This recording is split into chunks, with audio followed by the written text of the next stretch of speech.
and to the republic for which it stands, one nation, under God, indivisible, with liberty and justice for all. Perfect. Okay. Now we were going to have an award given for Adele Rock, but she has called in sick, so she will not be here. So let's go first to approval of minutes. Are there any additions or corrections? Hearing none, do I have a motion to accept? Second, passed.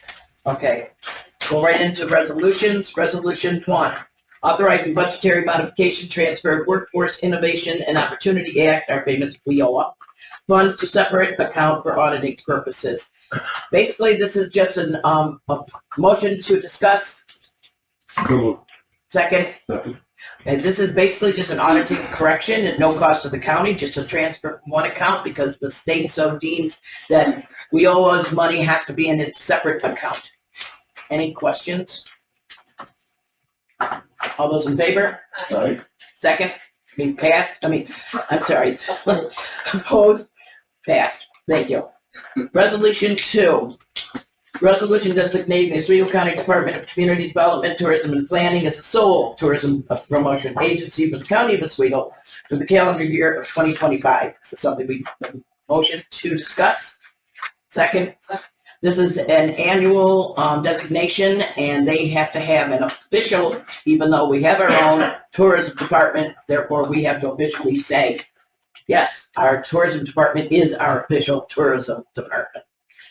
Any other questions? That's just a legal, that's Yeah. That's it. They just said we have to name an official. It's ours own, but they need that. It makes us eligible as well, if I could, for the matching state fundings for tourist grants. Yeah. You have to designate someone to be eligible. Yeah, so now we're all 12. Okay. All those in favor? Aye. Opposed? Passed. Resolution 3. Resolution 3, awarding professional service contract, RFP, Oswego County Comprehensive Plan Consulting Services. Okay, is this awarding it, or is this is the actual awarding of the contract? Motion to discuss. Move it. Second.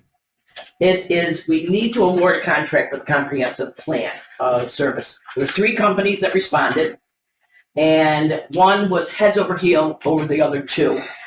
And with the comprehensive plan, we haven't done it in almost 40 years. It was way out of sync. And it is definitely the infrastructure that if we don't have a good comprehensive plan going forward, this helps us to generate income with grants and stuff, does it not, Tim? That's basically, they look to make sure you've got a comprehensive plan.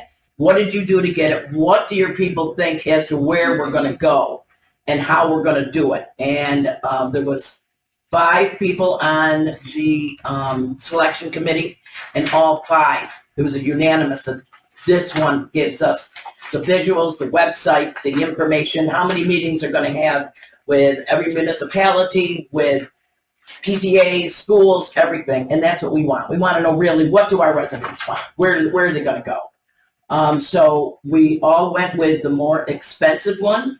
Obviously, it is more expensive, but you get what you pay for. And this is a very important process. So I'm sure there'll be some questions. well,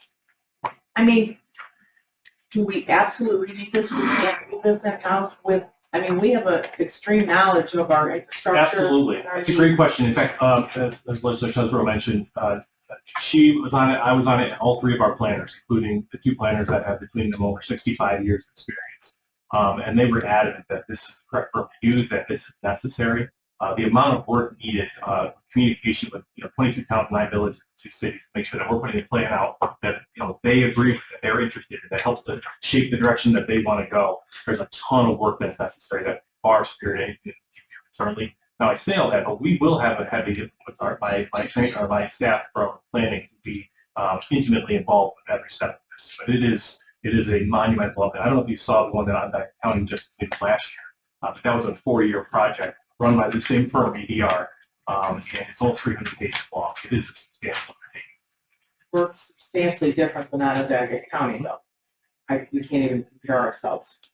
But I guess this will encompass infrastructure, infrastructure, housing, pretty much anything that we need to think about as we move forward. The other part, it does allow us to apply for grants, and that's important. The state doesn't want to fund something that the community doesn't need support. This is a way to say that. This will go through probably a dozen public hearings, public meetings throughout our entire county. We're gonna go to the different areas of our county and have the public meetings there. This company will put them on. They'll track all the information. There'll be a survey that goes out to every resident in the county. It's very much a way to define what you want to be as a county, and then you can start to put together your infrastructure plans around that, your housing plans around that. Will major financial decisions go to a referendum, or will we decide? That's a great question. This is just the plan. So any action that we take to enact what is said in the plan will still go through the legislative authority and the community. Yeah, there's a regular committee that they have to meet with all the times for us to say, you're not going in the direction we need. We need to go here. And no monetary decisions are made with them. That's all us. They're going to evaluate everything. They're going to evaluate our road. Yeah, I mean, they'll only be able to go a certain depth into things. There could be some additional deeper studies needed down the road. Roads is a good question about that. But I think that our infrastructure team and our highway department, I think they have a pretty good feel for that. I don't know that we will try and reinvent the wheel for some of them, but there are some areas we have not touched. Honestly, infrastructure is a great point when it comes to wastewater and those things. So the infrastructure conversation that's going on with strategic initiatives will dovetail into this. So they'll partner with that. The housing study that the IDA is putting on, those folks will be dovetailed into this. It's supposed to be comprehensive and county-wide. I hope we don't get more dumping ground housing. Housing is an important conversation of it. It's very, very important. Yeah. Ed? So the interface that's planned for different municipalities have you been in touch with them? Are they receptive to this? I mean, there's some that have no plan. How the village is talking about? Yeah. Yeah, so actually part of this process is us showing them that we're putting our money where our mouth is as well. We have been asking the towns and villages, planning boards, supervisors, to be planning if they are not. And so I've been at probably 7 or 8 planning board meetings over the last 2 months at different towns and villages, handle 3 times in 2 weeks. We're really trying to make sure that not only are we telling them and helping them be successful at the towns and village level, but then also creating a communication network showing that we're doing the same when it comes. We can't do a comprehensive plan without the partnership of the town and village. Can you imagine if we just put this out there and they're all like, oh, that's what you think we're going to do? It has to be that shared communication. And is there interface with, since they are planning and operations? Yes, absolutely. They'll be part of their youth team. I'm sorry, I'm blanking on Allison at Regional Planning. It's been very active. I believe she's active in 4 of our towns right now. And we've been working directly with her. I've been at pretty much every one of her town meetings over the last couple of months, and Austin as well. My last question is the time frame happening this year and be completed. It's going to be started this year. It will not be completed this year. Probably a 12 to 14, potentially 16-month project. But the money covers the full. Yeah. Yes, that's correct. There should be no additional cost. In fact, one of the things that they did quote in there was a pretty substantial website presence. They put that, we had put that in our RFP as a question, but what they responded with is probably a little more than we need. Our website is actually pretty strong and can handle a lot of it, so we may be able to have a little bit of savings potentially from there. We don't expect there to be any additional charges. No. That we could have savings. Last question. Yep. Tim, has anybody contacted or suggested contact with Cornell on wastewater? They've done so many extensive studies right down to effluent discharges versus originally pulling water out of the ground through wells, putting it through a septic system. Now we pretty much have municipal water on most of the roads throughout the county. So some supersaturation is occurring to kind of address that. Pretty over my head what I read, but they have a lot of information that might be able to be brought forward, seeing we're sitting on 2% of the earth's fresh water, which is pretty precious, and getting us more attention for wastewater treatment. That should be funding sent our way. But Cornell, I think, would carry a considerable amount of weight. At You least utilize it. I think my understanding, I will be a little bit, the infrastructure conversation, specifically wastewater and water, that's a little more strategic initiatives directed currently. I think that will be kind of wrapped into the overall direction of this project.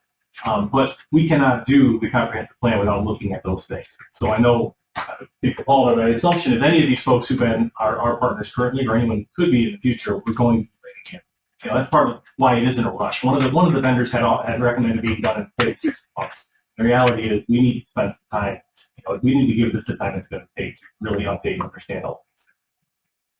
And one thing, Ray, I'm going to disagree with you. There's, I'd say, more roads in Oswego County that does not have municipal water.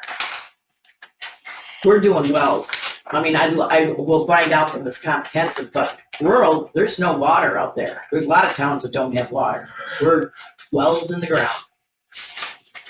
I do think they've expanded though considerably.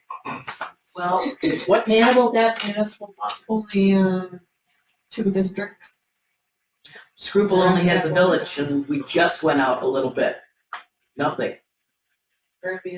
So there's still a lot of well water going on, is what I'm saying. We want water. I mean, we're looking for it. Right. But I mean, I just feel like if we can prove that. oh, I love the idea scientifically of saturated. a better way to do now is going to be paid attention to. absolutely no water. The Look at research is fabulous. So I agree. Water, a lot of people don't realize water is, we don't make more. This is it.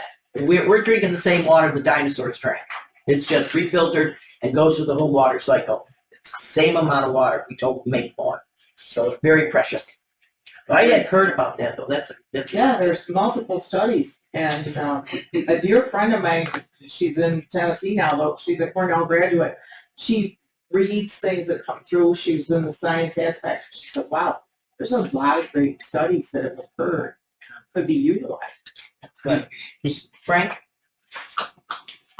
Go ahead. I just wanted to add in terms of Legislator Schaft's point that I don't know what the saturation issues are, but I do know, and Tim knows as well, that there's new PEC wetland regulations that are going to be coming in January. And what I could say is that, you know, logically, you think the more saturation you're going to have, the more potential future wetlands you could have because that water has nowhere to go. So it is something, I don't know what you do about it, but it might be something to look at least to understand it, because we know that there's going to be some significant changes, and we've been in meetings talking to people directly at DC at Albany level, and they couldn't even give us a full explanation of what this is. I think, though, that what I've been told, wetlands, especially near the Great Lakes, are the greatest source of purification. That actually cattail bundles can purify water to a drinkable level. So I think that's where it comes from. I mean, nature knows. Scruple's going to have the cleanest water ever because we're going to have more wetlands than we can handle. That's all I can say. But Natural wetlands. natural wetlands. But I'm speaking of natural wetlands. They want to make them all. Not created. Frank? Okay, so we're gonna spend $143,410. An idea. Basically, it's what people say it is. And any town, village, whatever, city, can say, no, you're not gonna do what you suggest. That's your idea. Because they can't. It's their vote. So I'm sorry, you know, I will not be supporting this on the floor, only because of the cost.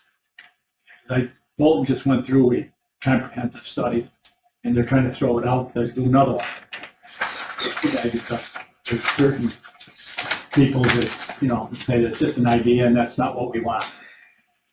That's why we don't want it to be an That's idea. what I'm saying, you know, what I'm saying is, paying that kind of money, towns and villages and cities can all say, your idea is nice, but no thank you.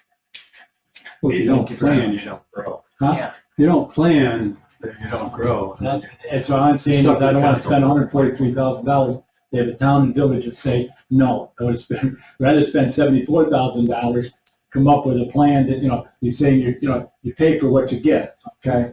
Well, we're going to pay for something, okay? and then maybe half or even a quarter of what they're voting on it, they're gonna say, okay, we'll do that. Okay. Well, That's my only point, and, you know, I don't wanna take up any more time. no, with the committee, we appreciate your and, point, you right? know, but I'll just, you know, we'll argue it on the floor, and we'll not be in favor. Thank you very much. Now, that's just one quick thing on that. So just to kind of give a perspective, the typical comprehensive plan that's being done by our town and villages is about $80,000, just to give you an idea of the scope of what a town or a village comprehensive plan costs. And I think one kind of point on that is if our goal is to have a plan that we doesn't just sit on the shelf that we pay 150 grand for, it does nothing, then the way to make sure that the town and the villages are on board is to really include them in the process. It's why you take the time and you spend the money to get the right people in the room to have conversations with the right people. So that I know is the goal of this, is to not have to be another plan that the county or any other government agency spends money on it. We don't want to make an assumption that people want this or that. You talk to a couple of people and, well, this area wants this, that. No, we don't want to make an assumption. And this is not just an idea. This should be based on facts. It should be based on as much information as we can get. We may be surprised with what the county residents want to do. We won't know unless we take the time and effort to do it. And as he said, if the towns are paying $80,000 and that's what it costs for a town, certainly $150 for the whole county isn't a bad deal. Right? When you talk about, you know, infrastructure and water, okay, in one of your districts, I believe the water was, you know, the vote was turned down because of somebody on that line who did not want it. And so that's the kind of thing I'm talking about, What the okay? constituents want us to do. And if they And don't, that's the all I'm residents saying. don't want the water, then we Right. shouldn't have to be And forced to pay. that's what I'm talking about. So that's what we need to find out, which is what the plan's gonna Make a motion to move this forward and forward. do. Second. Favor? Aye. Opposed?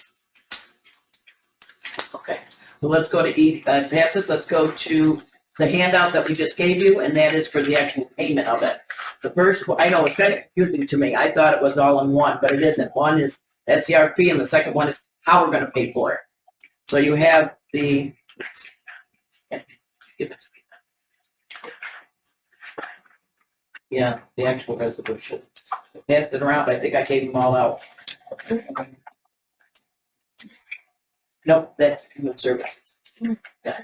Okay, so it's a resolution authorizing budgetary modification, community development, tourism and planning comprehensive plan. This is exactly showing where we're going to get the money to do this. And it is coming out of, well, first off, motion to discuss. Second, okay, what it is, it's we are going contracting with EDR of Syracuse, New York, for consulting services related to the comprehensive plan in the amount of $143,410, and it will be funded with the American Rescue Plan Revenue Loss Funds. Questions about how we're paying for it? Great. Can you define revenue loss funds? That's federal, that's out of that 10 million. Two that we received that we reserved, we call it internal. We've always called it Internal internal because it's from that internal pot of 10 million that we kept for county use. 22 received. How much is left of that, Bill?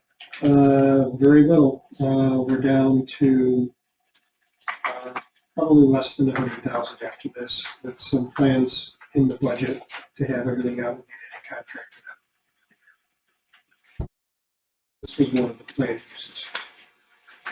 These funds have to be allocated, but Right, and what's left, the other part of this that will probably be considered next month is to allocate remaining ARPA funds into a pool that we would then be able to use that money to assist towns and villages and cities to keep their comprehensive. So it all becomes this joint. This would only be about 100,000 left. Right, so it'd be 2,000.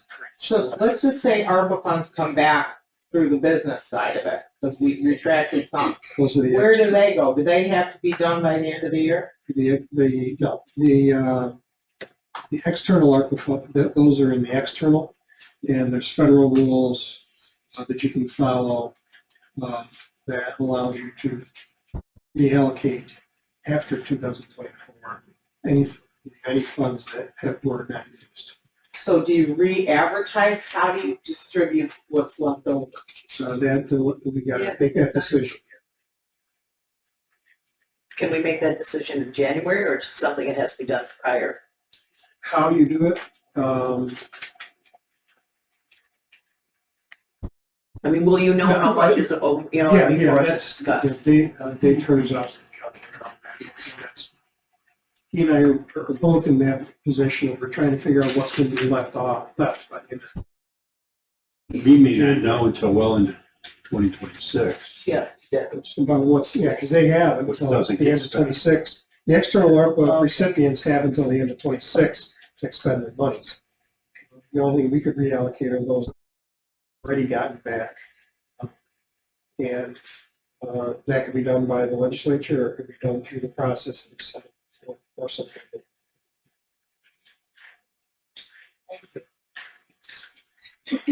Okay. Any other comments about how we're paying for this? Okay, all those in favor? Opposed? Passes. Okay, we're doing good in time, so I am gonna have time for reports, and then we'll go into the budget, okay? So we're just gonna go through, workforce development updates. So I did have, information from yesterday, I was on the news that the Rite Aid warehouse in Liverpool, is going to be closing their doors. I found out late yesterday, so they will be closing end of July 2025, with layoffs starting in February. Out of the 260 employees that are there, about 40 of them live in Oswego County. But there's already been some rapid response services that have come through state DOL for there. So I'm sure we'll see some people who are those workers coming through our doors. Other than that, so our New York State DOL, our WIOA PY23 fiscal annual audit starts today. We've been handing over a lot of information. So that is scheduled through middle of December. So hopefully that goes to their liking. They've been going through all the information we sent them so far. So looking good, but I'll have updates on that as I get more information on that. And then the other thing I wanted to highlight was last Tuesday, we had our Work Ready Community Celebration event. That was really led by Legislator Rehill. It was last Tuesday at City BOCES. We had about 37 attendees at the event, which included Riley Wood, who was a previous Tech student who has been working at National Grid for the last few years and has been promoted a few times. So he spoke on how the work assessment and the National Grid Readiness Credential helps him find not only that job, but the other offers that he had to when he graduated from the program. And then we had Greg Naparella from Port Keys from ACT there, and he really painted a great picture of how being not only the first ready work ready in New York State and in the Northeast, but how that then compares to other states around the country that are really working towards their safety in a work ready community. He had some interesting stats. Lewis, Missouri, that he had just been at a celebration of the 112th county within that state that was designated as work ready community out of 115. And the stats he had about the growth in their advanced manufacturing and the retention of the workers with those companies was astounding. So hopefully we're on the right track and the first steps to that. So that was just a really great event to get that moving forward. We have been adding in, at least on our end, workforce development. We've been making sure that Work Keys has been added into our Real Life Rosies program curriculum with the 11 women that are in that, and also adding it into work readiness programming that we just submitted a grant for to New York State Department of Labor last week. So building it into that. We have had about 12 to 15, mostly youth, in the last 2 months that have also taken the assessment and done really well. So it is growing.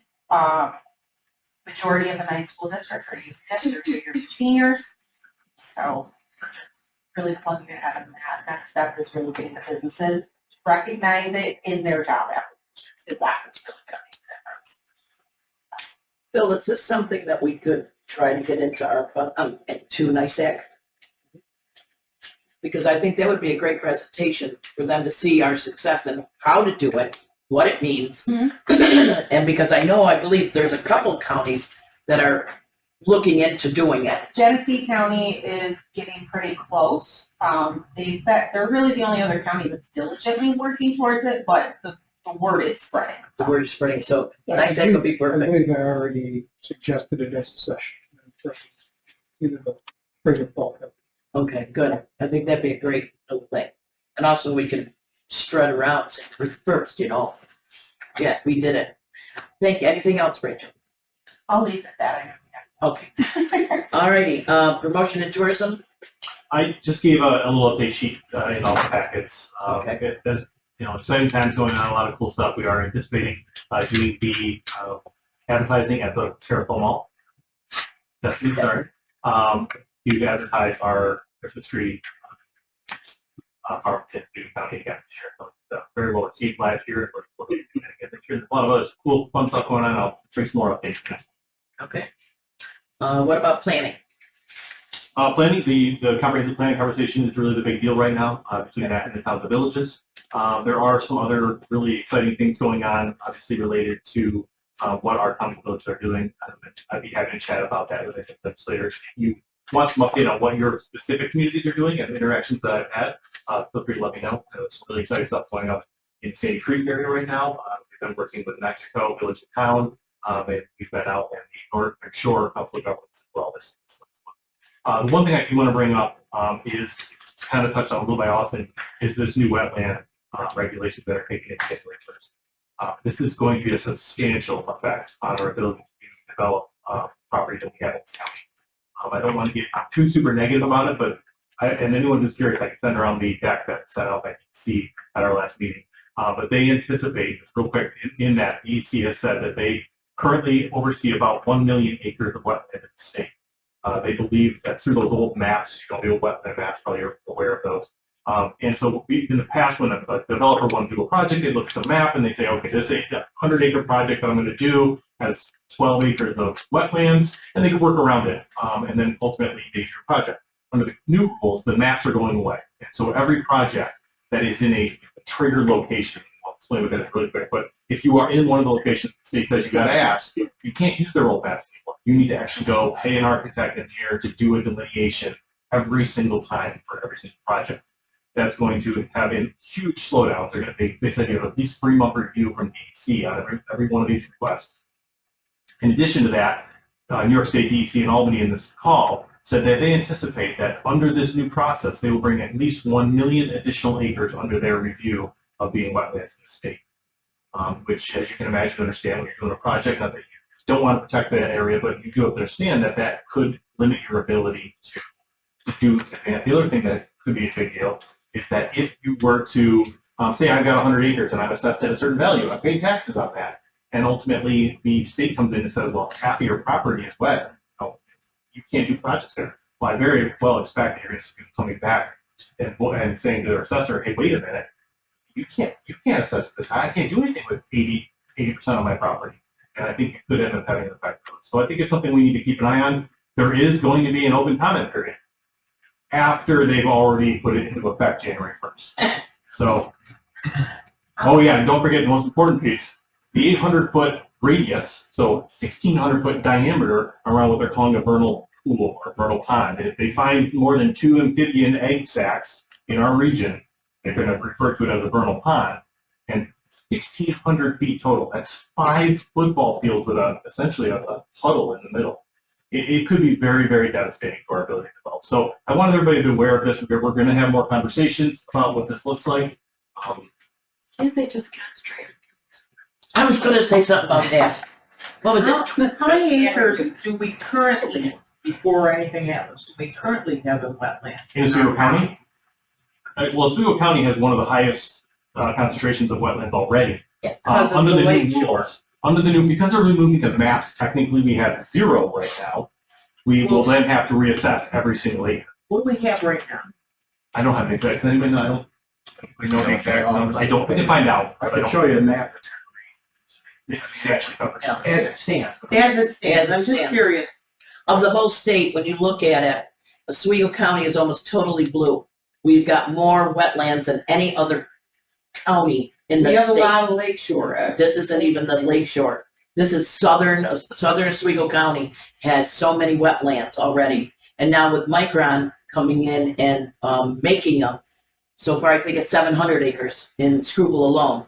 They're delineating and they're making. So we've lost 700 acres for future development. One site alone, which is 400 acres, the assessor looked at it and said, okay, if that was to be developed, take out 10% for roads that would ever go in there for a housing, Tom Scribner's gonna lose 15.2 million a year. So this is a biggie. PJ just looked this up. Says 80,505 acres, essentially the wetlands, 12.4 acres or larger, 66% of the wetlands in Oswego County are flat. And so this is affecting us big time. There's different there's Army Corps wetlands, which are sort of at a lesser impact, I guess, and lesser regulated, and then there's New York State DEC wetlands. And this will also make properties that are currently Army Corps wetlands that you could kind of build up to fall under New York State DEC wetland regulations where there's 100 foot buffer around the whole thing or more. I mean, as Tim said, it's for a fool, you might have an 800 foot buffer around the whole thing. Austin, what changes the Army Corps versus DEC? It seems like an overlap. So a lot of times in New York State DEC wetlands, the way that they've looked at it in the past was water that flowed through, whereas To the Army lake Corps was or- more like standing water and things that weren't like, it wasn't part of a greater body of water. So things like streams, creeks, those were like New York State DEC wetlands, unless it had some other critical habitat or something like that related to it. Now they're just kind of opening it up, and they're like, well, and there's other things that can play into that. It's considered an urban area. It doesn't matter what the size of the wetland is. It won't matter if it's 10 acres, 12 acres or more. It could be 1 acre, and that could be considered an important wetland. So we were at the North Shore Council of Governments meeting last week. We've had other conversations, and even people at the top level can't tell us yet exactly how this is going to impact things. It's like, well, we have to roll it out and see how it works. That's concerning. The vernal pool, if it goes 800 by 800, a square, 64 acres. So if they find 2 frog eggs in the back of your house, 64 acres. You get kicked out of the house. Well, just don't bring, Starting to appeal to me. I don't think that. just don't bring the project. It takes communities like, a little bit of Hastings, but like West Monroe, Constantia, it potentially takes them right off the map. Can't go there. Scruple as well. It's likely these will be challenged, these regulations. Sure, but still, until we win. They're still compiling the hearing comments until December 1st, and it's supposed to go into place January 1st. So how do they even have enough time to really look at what the comment period? It seems to me it's something they just wanted to do and said, well, Well, and to be clear, this is not done by, the whole, the bill becomes a law process. It was not done that way. This was being an executive order. This is purely done for a budget hearing. So, DEC has been weaponized. My guy R.I.P. wanted to drain this one. Yeah, yeah, there we go. and that's all. Okay, mobility management. Heather, unfortunately, obviously still out. She should be returning, I believe, sometime in December. Kristen was not able to be here today. She said that's funny. So you will see in your packet some updates there. One of the cool things I want to mention, we did get our final numbers for farmers market ridership, which is, again, the highest that we've ever had, so that's exciting. We actually had a couple bad weather days, too, that took out a few of these, so I think it could have been higher. To give additional credit to Kristen and Heather, they've done such a good job with programs like this one, because not only are we offering this program free of charge to our community, because of the process and the way that they were able to do it, they're actually getting us reimbursed by the state on these trips as well, which again is a really important way for us to look at these things, that it gives us that sustainability model to be able to continue doing this. You can only offer things free for so long, someone's got to pay for it, right? And so this program is going to allow us hopefully to make programs that just sustainable as well. Questions? Any update on the app program for the bus schedules, arrival times? I don't know, but I'll get it and I'll email it to you. I'll get it if I don't. I do know it's ongoing. They had a meeting not that long ago, maybe 2 weeks ago, 3 weeks ago. Being done by a vendor, but I'll get it a roll-up schedule. Yeah, that'd be good to know about that. That's what it's going. Okay, how about Operation Oswego County update? Sure, I'll give a couple updates. Coming up soon, we are holding a foreign trade zone event with the Port of Oswego, the Onondaga County Economic Development Office, Greater Oswego Fulton Chamber of Commerce, and SUNY Oswego. It's an event at SUNY Oswego on November 20th. This is an event to inform, provide outreach to our manufacturers to understand the value of either setting up a foreign trade zone on site or utilizing the port's foreign trade zone to help them become more competitive, provide opportunities for import and export. So there, we have this great asset at the Port of Oswego already set up at Foreign Trade Zone 90. Not a lot of businesses take advantage of it, and want to try to help improve that and ultimately make Oswego County more competitive. And it's an interesting thing. This is one of the few collaborative efforts I've been involved with, working directly with Onondaga County's Economic Development Office. So it's a good kind of trial run, I guess, of doing a collaborative program with them and looking to do more in the future. So we're thinking that's going to go well. We are underway on the housing study. We had the first steering committee meeting on that late in October. We'll have our next one in December. We anticipate that effort wrapping up in late February, early March. And that's really, so as we said before, Central New York is doing their own housing study, which they're about 6 months ahead of us. They're having HR&A advisors do that study. We have hired MRB Group out of Rochester, who's done a lot of economic development and planning work in Oswego County and has familiarity, and they've also done it in other counties that I would consider counties that are similar peer counties to Oswego County, like Wayne County, Chautauqua County, several others that I would say, they have a similar profile to Oswego County, and they understand our unique issues. So that is something, and ultimately what we want to see come out of that is, identifying, giving us a market assessment and then a development strategy to get the best and highest use housing that we can bring to Oswego County. So I know that there's been concerns about, hey, if we don't do anything, we're gonna get what we. If we don't plan for it, we're going to get what we get. So how can we plan for this to get the best housing we can, and then also taking the information that we compile on the development strategies, creating a marketing document that we actually go out to builders, and we go out to developers and say, hey, there are opportunities here. We have programs to help you. We have sites that make sense. We have the infrastructure. And so, as Timmy said before, all these things are intertwined. We need to know all this information to be able to paint a picture to those to invest here and to improve quality of life. So that is going as planned and on schedule. Other things I wanted to state quickly is that over the last couple of years, the Empire State Development through the Consolidated Funding Application has gone from, at least for their planning and study funding and their direct grants for businesses, going from a one-time a year, if you don't make it, better luck next year, to having that pretty much, we'll keep having these rolling dates until we run out of money. Their next rolling date is November 29th. So if any legislators know of any projects in your communities, be it for-profit, not-for-profit, that may be ineligible, like it's a bricks and mortar project or equipment related, please let us know and we can help them to apply for funding at the state level. Also, if there's any, Tim, one of the things that it could be a carrot for some of these communities to look at doing planning work is there is still some money available at the state level for planning and feasibility study. The state can fund up to 50%, not to exceed $50,000.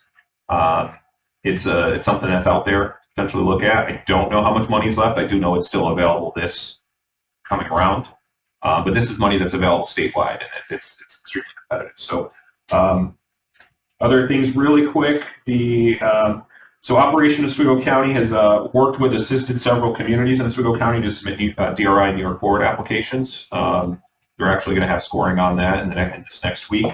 So the Village of Pulaski and the Village of Mexico both submitted New York Forward and DRI applications. We also have had, Tim and I have had several conversations with other communities that aren't quite there yet, but they're interested in applying next year, and we're trying to get them ready for that. And some of those include like Village of Hannibal, Village of Parish, Village of Central Square, and there's a few others as well. But it's it's something that we've seen in other counties that they've gotten direct, so Cuba County in particular, their planning and their economic development office has worked with those communities. Last year they got $10 million for 3 villages, Village of Aurora, Union Springs, and Cuba.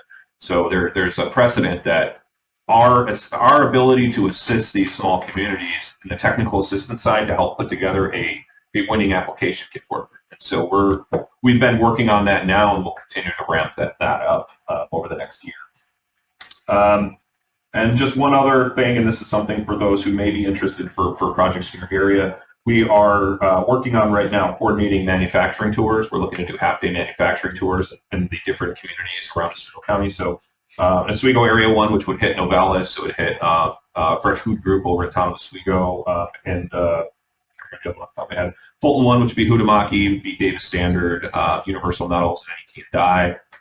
Phoenix, which would include many of the businesses in the industrial park, as well as Majestic Tool, Alaska hitting the core of those out there. Really to bring a group, which could include elected leaders as well as workforce development. Rachel's been involved in economic development to kind of, what are your unique issues and how can we help you? And doing this and kind of doing it all in one day, so you kind of see how some of the issues differ and how some of them are aligned with several businesses. So that's something that a couple of those are going to happen before the end of the year, and then a couple of them are going to be early in Q1 of 25.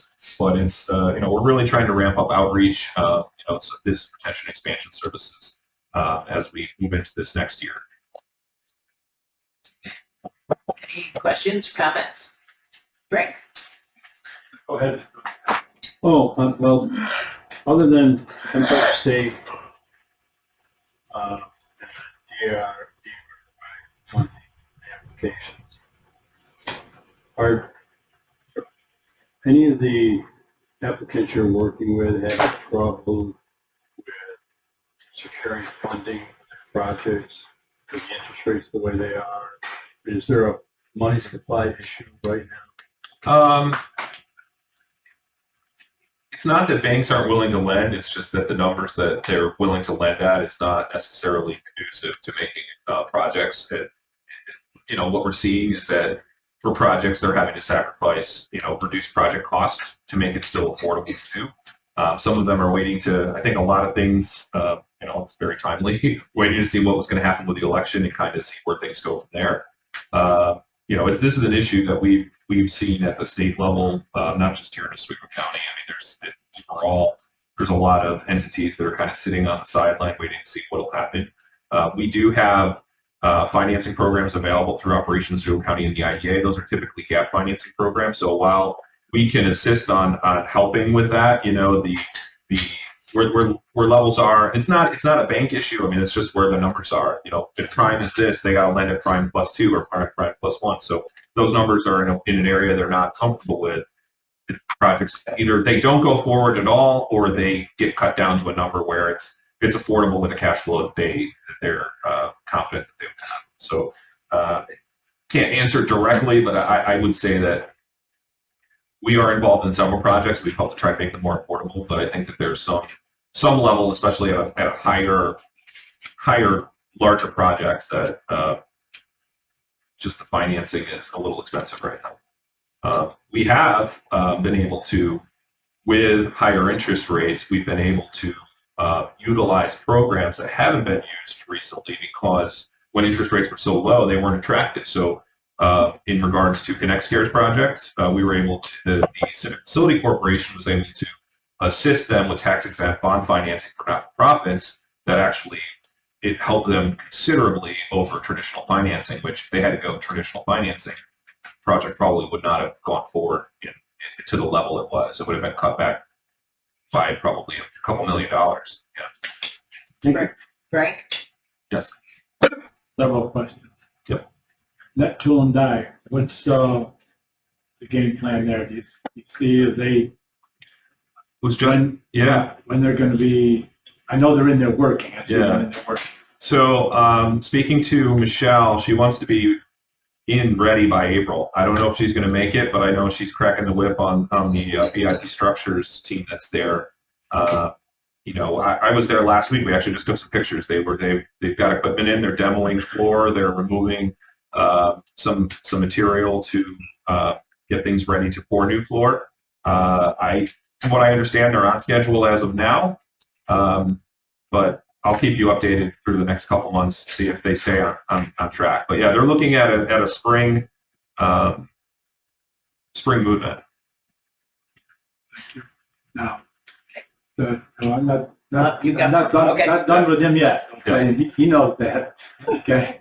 The other major issues, the Building 30 and that fiasco that's going on there. What's the story on those two projects? So Building 30, what I can say, let me talk about the other project. So the project that was going to be a Building 30 that was moved across the street, Right. down the street, Yep. that has been submitted to the state to secure some financing through state programs.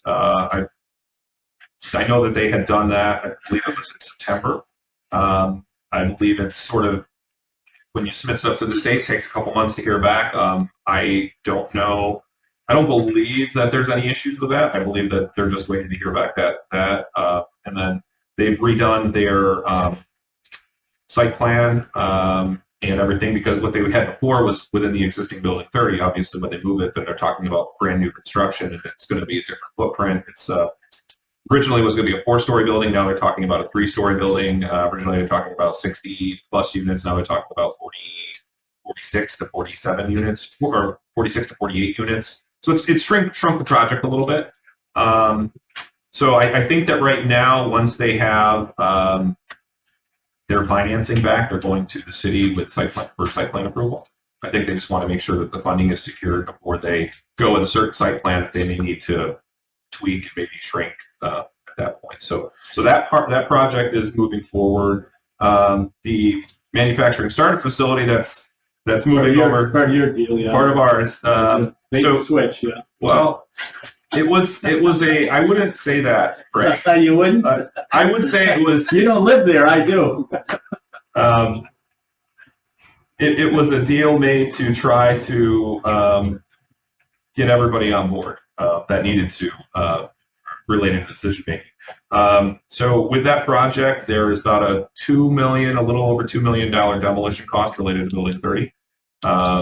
The city of Fulton just recently submitted a Restore New York application, letter of intent, to secure funding towards the demolition. Once that demolition funding is secured, the project will. So they're just waiting to hear related to that. Now, if that doesn't go forward, there's a couple other options out there, but that is the best option at this point, is to get that funding to fill that. Are we looking at Christmas of next year or year after possibly? People are asking me. That's Yeah. why, I'm going to go to church on next Sunday, and Sure. somebody again is going to ask me. I would say probably the whole application for Restore New York is due in December. Based on previous years, we would know probably in March if that's funded. And if that's funded, I think that they would move forward pretty rapidly to at least start demolition in 25. I would hope that their plan is to move forward with that demolition within 25 and then potentially start construction in 26. I think that's what their thought is right now. But like I said, plans change based on access to funding. Wait, one more. Yes. Addis. Do you have any information, news that you can, you've heard anything that, you're I know that, I know that too, Jim, but, it was, we were given this horse by, gentleman's predecessor over there, so I'm just wondering, what have you guys been pushing for, and what do we? Well, I mean, the best and the highest use of that site, obviously, is as an ethanol plant. That's what it was set up for. It also has a great malting barley operation, so there's a lot of value in operating that facility in that fashion. We have had conversations with multiple entities that have been interested. It's complicated because of the mortgage holder that is still involved, as well as, it's not an issue, but because there's multiple entities that are involved and all parties have to be sort of satisfied related to a deal. Plus, you have a facility that hasn't really been made. The county has gone in and done work on it, but ultimately, the facility was never winterized properly when it was just abandoned by the previous owner back in July of 2020. So there's a lot of deferred maintenance and unknown sort of costs related to renovation and rehabilitation that is sort of built into that financial model. So there's some risk associated with it could cost this, or it could cost 3 times this to repair. And it's really, some of the interest has been has that built in. So I would say, Chairman, you could provide anything. I think that, Operation Oswego County, the IDA, and the county have been working together to try to find a solution with it. But some of it also is on the shoulders of of that mortgage holder, who's not necessarily been a great partner, I guess. It's a fair statement. Yeah. So I think that's enough for one day. Thank you very much. Any other questions or comments? Okay. Can I just one last thing? And this is a little premature, but I've talked to Tim about this, and I think that this would be supported. This may come to the next. There is a December 88th. Yes. There will not be a January. The reason I bring it up is that we have been talking about, and this is something I've been talking about for close to a year now, is setting up a countywide small business grant fund and trying to figure out the best way to do that. The state has a program right now that goes to CDBG, so it's a HUD program. It's called the Microenterprise Grant Program.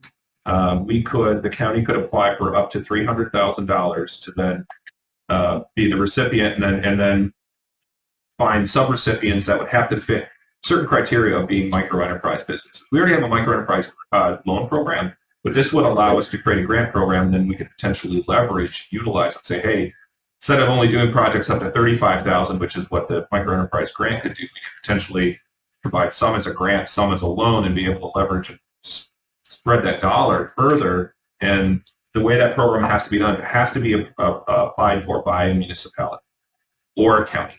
And so I know it's premature at this point, but I think that Tim and I could really put something together good in our office to have Oswego County apply for this funds, have Operation Oswego County administer, and then have a group made from the county, from electeds, as well as people who are in business development services, sort of be that committee that looks at it and helps to get that money out to the public.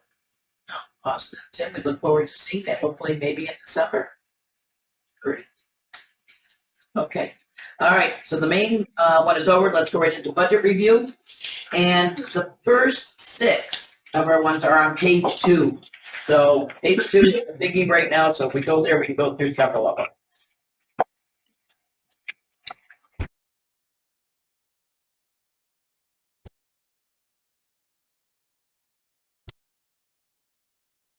Breakdown by according to what we've got on the agenda. Operation Oswego County, page 2. Okay, and let's see where. Okay, they're about 3/4 the way down. It's 546 500. Yeah, OOC. Yeah, I just one of the things I wanted to state is that we have over the last couple years developed significantly more outreach programs and services, and one of the things that that is a concern to me is that with rising personnel costs and other things, that without having a budget increase, it puts some of these services and outreach things that we've been doing at risk. Things like going to trade shows, doing these kinds of things that it may be difficult to do those in the future without having a budget increase. One thing I also want to state is that Operation Oswego County, the budget allocation from Oswego County has been flat since 2012. There's been no increase. It's been the same number for the last 13 years. So we've had to figure out other ways to try to, and we've done well at it in terms of trying to keep services and increase services and do things, But I'm at a point where without any sort of a increase, I start to lose the ability to keep services and things, especially at a time with the growth we see on the horizon. We don't want to see having to, potentially look at cutting back some things or doing things to serve other areas. So I want to state that in the last year, we've developed a summit outreach series to support small business growth, attract new business and investment, and serve our manufacturing community. We are providing additional technical assistance to communities to support state grant efforts like Restore New York, DRI New York Forward. We will be looking to, as I said before, looking to partner with Oswego County to administer a microenterprise grant program.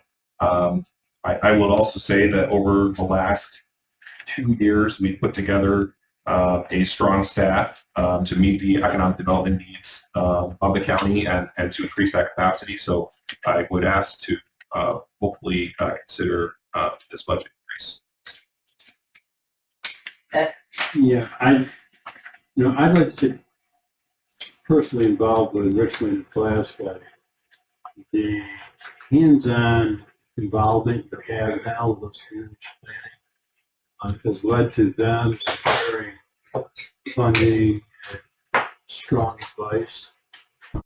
Very helpful to them. We've seen a lot happen in the community. And I know you're just as active as other communities. So it's very easy for me to support this. Any other comments? I have a question, Austin.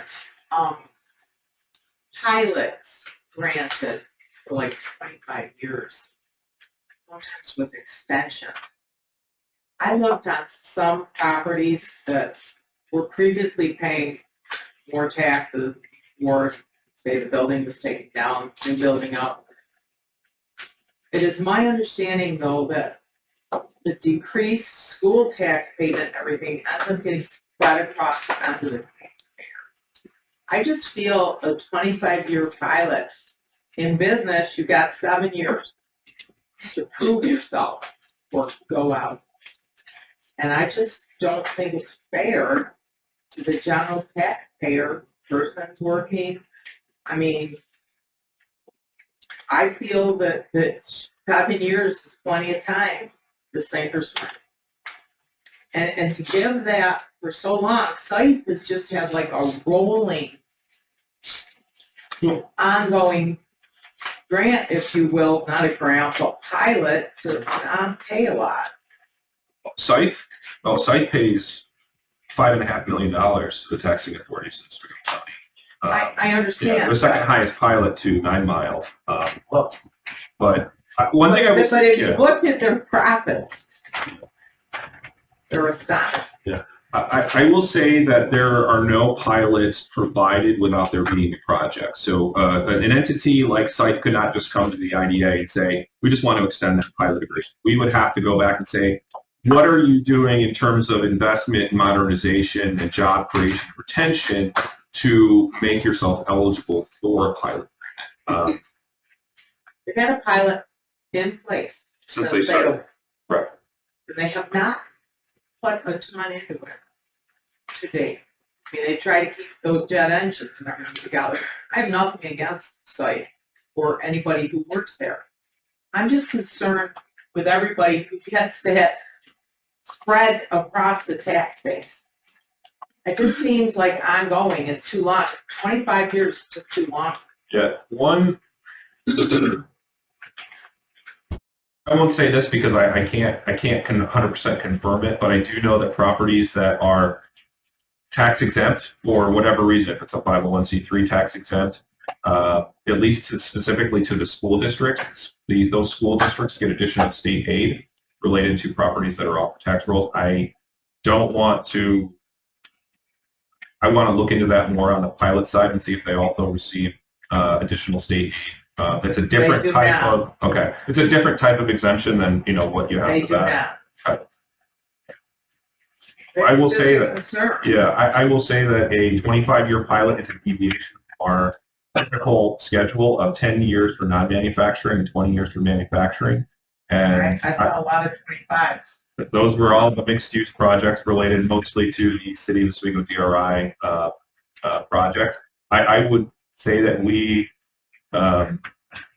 the IDA board is a relatively new board with some turnover in the last year. Would take that in consideration for future pilots. That 25 years is a long time, and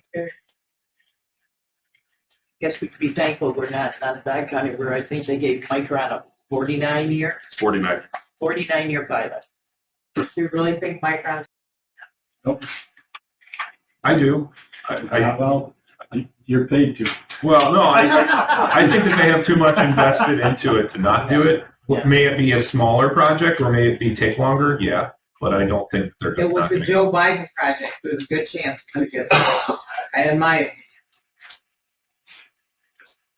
Just a thought. But I just am worried about 25-year ones in Oswego County. That's all. Right? You know my feelings on pilot agreement. She gives you 2 more years than I do. Okay, and I have nothing against, any company, okay, but it's, you guys are the ones that, set that table. They come to it, they get fed. The taxpayers are the ones that wind up footing the bill, but they get fed. The only one I'm looking at right now is Hudemaki and Fulton.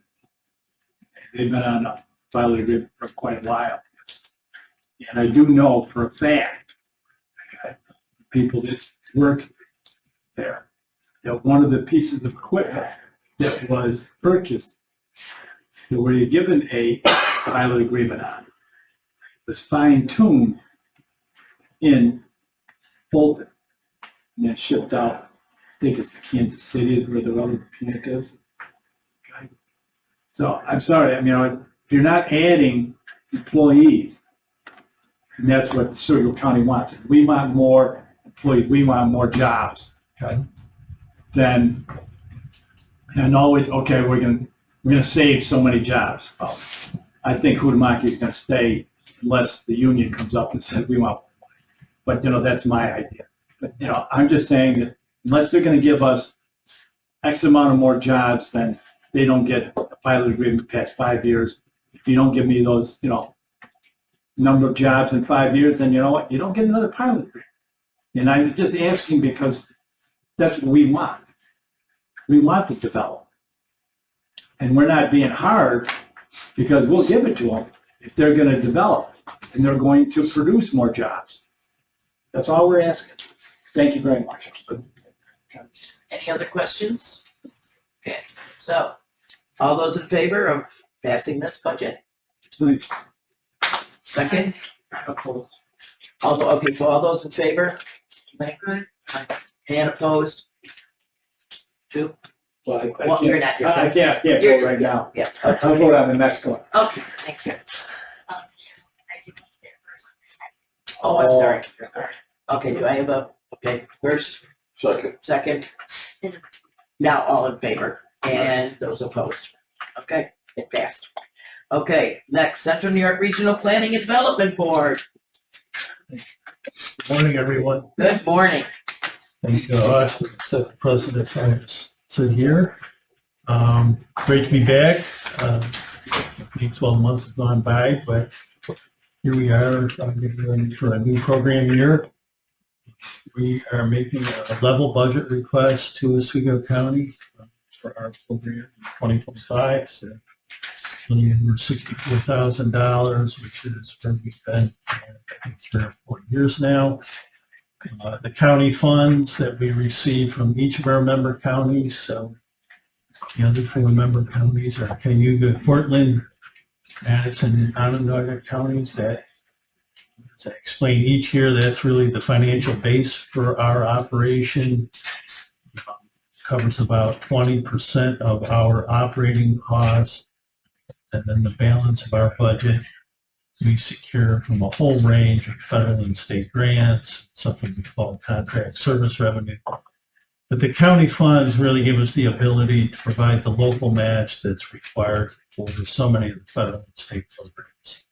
So our member counties, with your contribution, were able to secure obviously significant more money.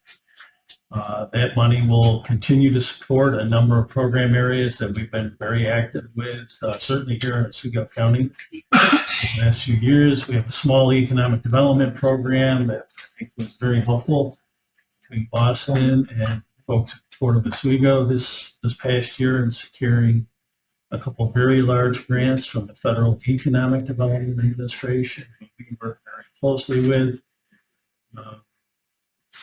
Tim alluded to, we're doing a fair amount of comprehensive planning work with small communities all across the region. Certainly very active here in Oswego County, working with Hannibal, the town of Oswego, and the town of Village of Mexico, preparing comprehensive plans for those communities. And obviously working closely with Tim's office, certainly with community representatives. Some sort of niche programs that we have. We sort of found this little niche in state funding to fund sidewalk improvement projects in communities around the region. We've certainly been very active with that. In Pulaski, a little over $1 million of sidewalk improvements should be underway, literally under construction in 2025. Certainly have been working with Dave Turner's office in doing our part at the Regional Planning Board to try to bring into Central New York as much of the state broadband funding that's available. Very challenging, very complicated. No county very engaged in this. Bit of a moving target working with the state, but we've been working very closely with them and made some real progress. I think we're going to see some fairly large amounts of state grant funding, essentially federal funds coming to the state to improve broadband, continue to improve broadband service in Central New York. And last but not least, just again, another little niche program, some federal funds that we applied for last year. We were successful in actually getting a $9 million grant to have funds available to work with communities to plant trees in village centers, urban centers. So we've been talking with and working with folks from the city of Oswego, the village of Pulaski, certainly in Fulton, but we'll be starting literally a tree planting program next year, probably plant over 10,000 trees over the next 3 or 4 years throughout all of Central New York. So what we try to do at the Regional Planning Board is really supplement the services and resources that you have in some of your key departments, certainly Tim's office and certainly Austin's office. So we try to step in and help where we can. We found that to be very, very helpful, and we plan to continue those efforts in the coming year. I know from going to the meetings, your staff has always been very, very forthcoming, and I have any questions, they give me all the information I need and then some, and in helping villages too, if they have certain things, and I'd ask them about it, and they go investigate. So I've been very pleased with what I've seen, at least from our end. Questions? Good luck, just good luck filling Jeannie Weiser's shoes. Yeah, we've, Tim touched on it. Allison Perry was the new hire to fill Jeannie's position, and hopefully she's a quick study, and she needs to be. So we'll see how that goes. But yeah, Jeannie's special. Big challenge there. I mentioned there were 2 other ones I don't think you mentioned too, that the town of Volney as well as the town of Oswego are both just starting the process with regional planning. Yeah, we're seeing it all over Central New York, where more and more towns and villages are stepping forward and asking either county planning departments or regional planning boards such as ours can help us prepare a comprehensive plan. Your vote this morning for a countywide comprehensive plan, I certainly commend you on that. I think it can be a great resource to certainly attract state grant funds, like significant amount of money. As you know, Onondaga County finished a comp plan last year. Portland County has a draft comp plan for Portland County that they just released. So if you're interested in seeing sort of a similar, similar sized county, a little smaller, obviously, than Oswego County, you can go to the Portland County website, and it's up on the website. They're looking for public comments over the next 2 months, but they took a similar approach to you where the county planning department issued an RFP. They hired the MRB group, and EDR is a sub on their team to put together comprehensive plan. So we're certainly pushing it, encouraging it. We'd love to see every county in the region have an updated current comprehensive plan. Any I just want to say, I know Dave already mentioned it, but Dave was integral in helping us apply for that EDA grant for the industrial park expansion in terms of, from the start, in terms of getting us in contact with the appropriate people at EDA and then just helping along the way. It was the first time I'd ever done an EDA grant. It was the first one and it was successful. So it was, not to say that without Dave's help on that, probably would not, maybe not have been as successful. Any other comments? Questions, Green? Thank you for the 10,000 tree planting. In light of the massive staggering loss of our beautiful native ash tree, I think it is so needed. Yes. It's horrifying to just look in the woods and see the loss. Driving right down 481, you're seeing Oh my God. it everywhere.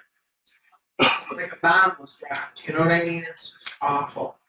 They said that, what I read is that it contributed to Canadian wildfires because they were like dried matches set here and there throughout the forest, and they like turned to sawdust in the center, and they're highly unstable to cut down. So I think that a project even much larger, but I applaud that it's needed. This is going to be a big challenge for us. We're not in the tree planting business as an organization, but That's what Joe will help us. Yeah. we will be. We've already talked a little bit with Joe. We'll certainly be having many conversations. We'll be bringing on a technical consultant to help us.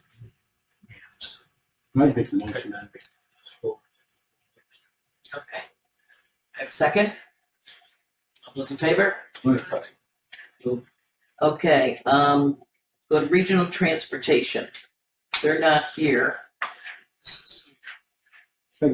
Yes. This is Centro, this is our mandated amount that we are required to. I don't know if we have every on their board yet. Yeah, I don't think we have, we've submitted names, but we're not on the board yet. But I do believe Heather and Kristen, they attend the meetings, Yeah. but they don't have a vote. Now, this is from mortgage tax, or is this something else? This comes right off of our levy, the mortgage tax that we collect. How I don't have mortgage tax. Mortgage tax out of the clerk's office. It always bugs me though that they get the mortgage tax up to Red Creek. Central has nothing to do with that, but every mortgage they get a portion of it. Any questions regarding this? Yeah. Yeah. But it's the same. It's been the same. Let's see, 23 was 67.9, and 24 jumped to 90.573, and then it stayed steady for this year, and they're asking the same, no increase. Although more. Do I have a motion to accept? Move it. Second. All those in favor? Passed. Warnow Cooperative Extension. Wow. Thank you. Good morning. Morning. Glad to be here. Our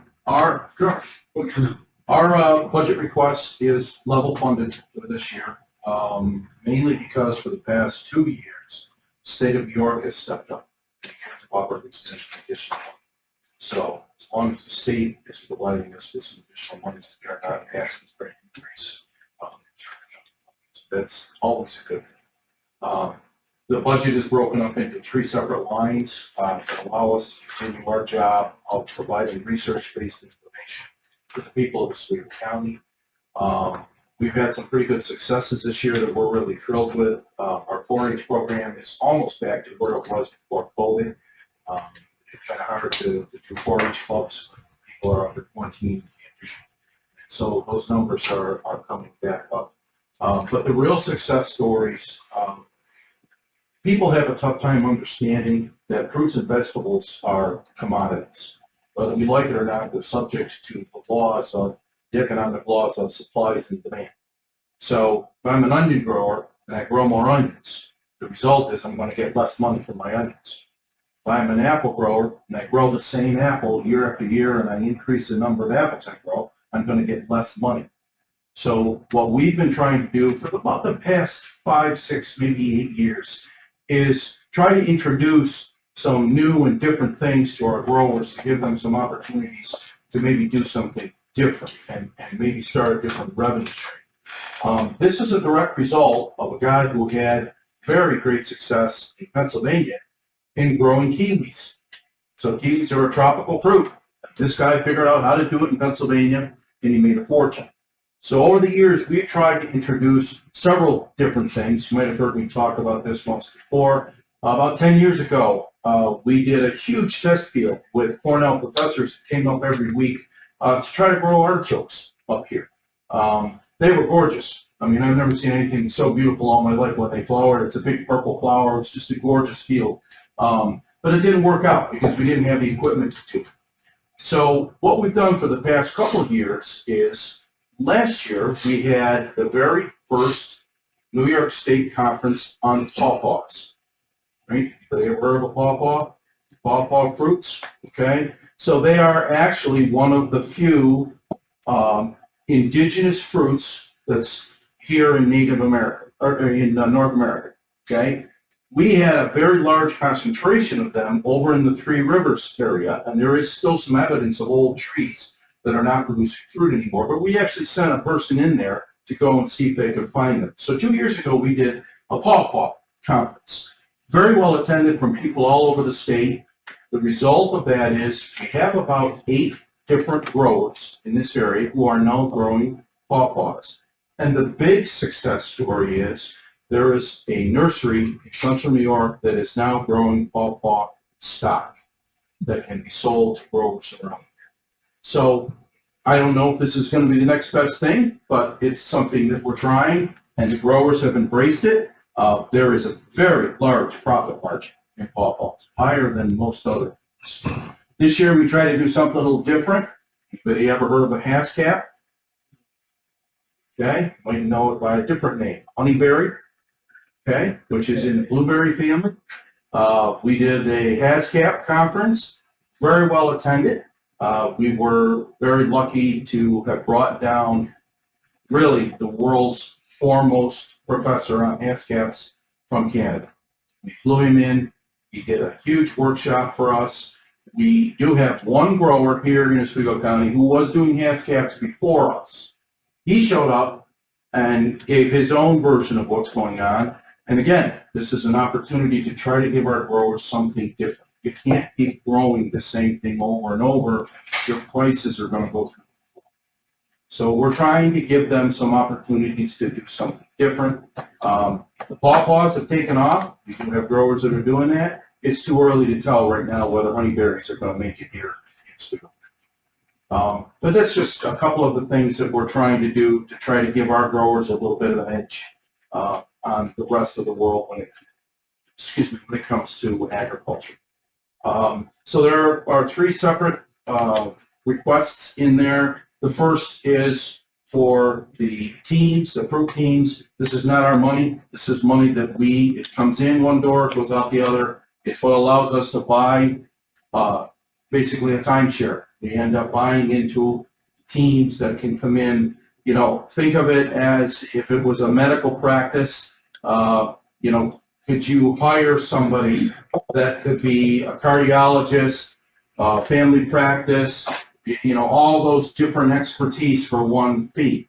The answer to that is no. So for the amount of money that's there, we get a lot of expertise, post-harvest people, people that can deal with pest management. It's all for one fee. But that's not money that comes to us. We take it, we buy it too. The other one is for the Ag Economic Development Program. That's where we've been concentrating our efforts to try to give people something different to do with agriculture. And the third one is our basic operations, which funds the office and 4-H programs and nutrition programs. So just as a reminder, everything that we get from the federal government and the state government is all based upon the amount of money we get from the county. So it's all formula funds. So they take what the number is from the county, they run it through a formula, they give us a check. So at this point, we're okay with level funded. I don't see any reason to change that as long as the state of New York keeps doing what they're doing. And we hope to keep moving forward with some new ideas. So, any questions? It's nice because it's like agriculture, but it's business. It's what you're doing with the business and development, economic development, agricultural. So I've said this before many times. For the vast majority of agricultural producers here in Oswego County, most of them don't need a lot of help with growing things. They're very good at that. They don't know what to do with it once it's grown. Okay? So that's what we can, what can we do to help them maximize their profit? Try something new, take it somewhere different. We had one grower for years who got up at 2 o'clock in the morning. His truck was loaded the night before. He drove down to Hunts Point in New York City, sold out, and came back. And he did that for years and made a lot of money. He had to be willing to do it, but different market. anyone have any questions for Paul? Motion first? You gonna make motions first and then ask questions? Or- Yeah, make a motion to discuss. Okay, it's up Second, to you guys. second. Just- Okay. Any questions? Yes, sir. Just- That's okay. Ah, My turn in the barrel. Go right ahead. Paul, I'll tell you, for somebody that doesn't want any more money, you took up the longest time. But I'll tell you Okay. something, if you Paul wanted Forrest here. more, Yeah, you have that. That's because I'm shy. if you wanted I'm more money, quiet. right, if you wanted more money, I'd be all in favor of it. I'm all in favor of ag and what you guys do, okay? My concern is how much are we putting into, although we're looking to grow, okay? But we're losing more fields to grow them in with the gaining of solar farms. And it upsets me, and I know it upsets a lot of people in this county. And I'm glad that Volney did what it did. I want to have you keep doing what you're doing. Appreciate your update on what you're looking to bring into the county. And I think you just keep doing the job you're doing. And if you wanted more money next year, year after, next year is the last budget I'll vote on, so. So, I know it took a long time, but you threw the bait at me. I got to take it. Okay. So here's the problem with the solar farms. All right. We're taking the best land. Okay. There's a project, with all due respect, out where I live on 41. That it is just unbelievable soils. It's flat. It's just an amazing agricultural field, and it's now full of aluminum. I'm not anti-solar, but why can't we put the solar where we can't plant things? If anybody goes down Route 81 towards Binghamton, when you get down towards Portland, look up at the hills, at the cliffs. Okay, they're loaded with solar panels. That's wonderful. It's a great place for them. All right, nobody's going to try to get a tractor up there, but. Yes, you're right. I'll sit down because otherwise I could keep going. Yeah. Yes, you're right. It's not a good thing. I knew I could do that. And I've had conversations with Commissioner Ball, and he's absolutely in agreement, but there's nothing he can do because he gets overruled. So, thank you. Okay, we've had a motion and a second. Those in favor? Opposed? Okay, passed. All right, Oswego Soil and Water. Joe. Thank you. I will start with, just to preface a very quick presentation, but we did ask for an increase in 2025. We did ask for $100,000 to hire a fifth person on board to the Soil and Water District. I normally would have followed up with each member via telephone and had a conversation already. However, a recent conversation with Mary Ellen, I understand there's been some changes. Perhaps what I will do is obviously not withdrawing that request or diminish anything that we do. Understand there are other priorities in the county, but what I will do is just present our our value in general, as well as some of our accomplishments from a financial perspective very quickly, and potentially set the stage for the future if it is not something that is feasible this year. So I really quickly, we are a natural resource agency. We've presented enough to this committee that you should know, our accomplishments and value and such. But natural resource agency charged with through actual New York State Conservation District law. That's what we operate under. Conserving the soil and water resources, and we do that through a series of programs and activities and services available to the public. 5 main areas is what we focus on, and that's agriculture, water quality, and general technical assistance, forestry, education, and invasive species.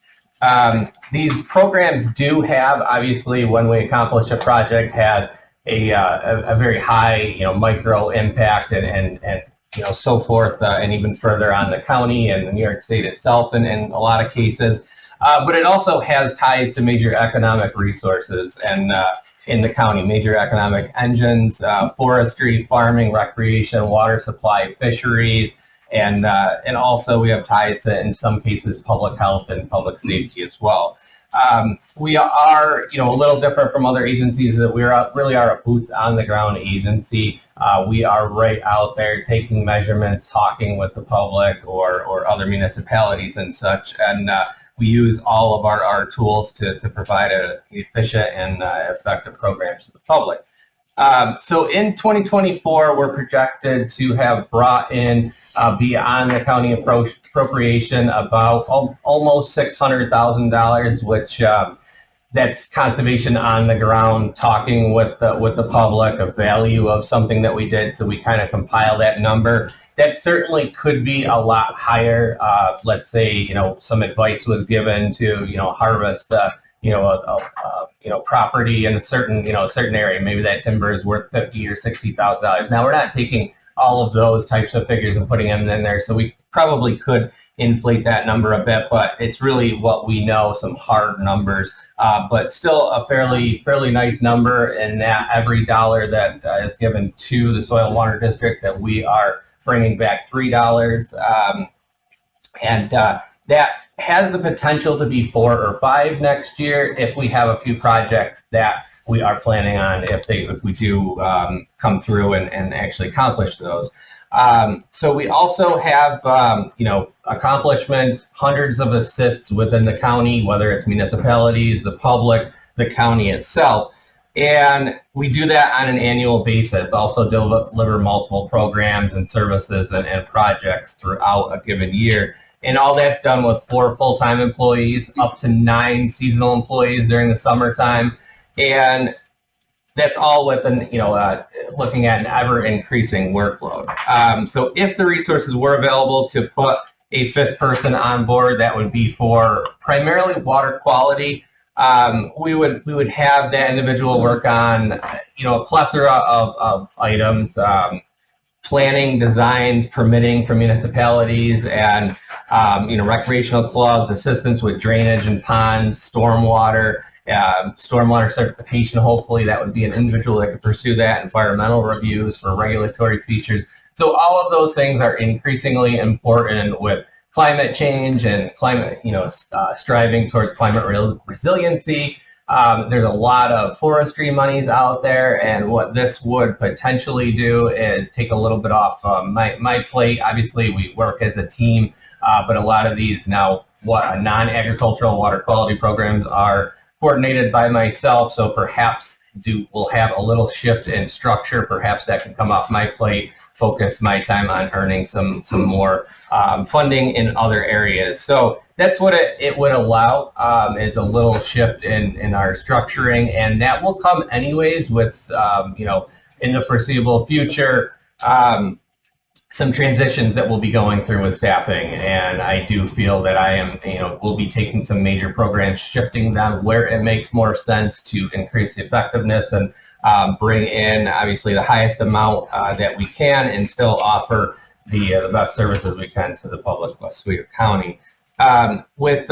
Also, this would obviously, just more timely work on municipal projects. Those can take a while, as there are, I have to put many hats on, stretched in a number of different directions. So that would also assist with that. Now, if that additional funding was not available, we, certainly we'll still pursue some, perhaps, lesser, let's say cheaper options, which would be maybe temporary employees, for a 6, 8, 12-month period, something of that sort. So there is potential that we can pursue those.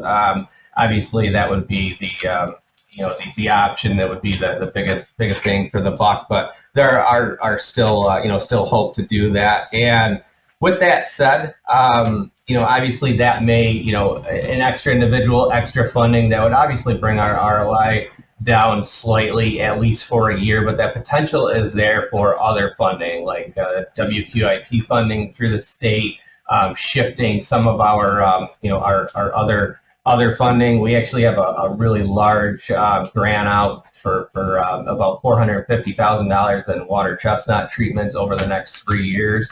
And so that would actually take an entire grant funding opportunity that we have and make that now available for other things. So we could potentially have some shifts like that. But at any rate, we are certainly thankful for the funding in the past, and whatever decision is made, I assure you we'll still deliver the best conservation-related services that we possibly can. Thank you. Okay, motion to discuss. Move it. Second.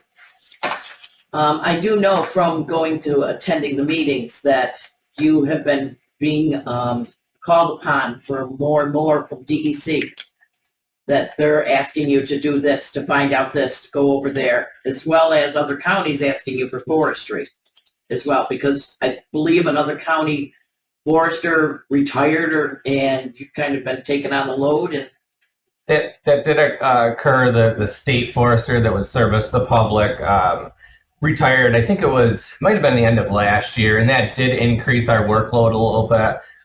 Let's say other counties, we always get questions. So everybody, I don't know if everyone knows that, but every county does have a soil and water district. So there are 58 districts in the state. And we are under the umbrella of Ag and New York State Department of Ag and Markets. And so we do actually, I just got done teaching a class in September.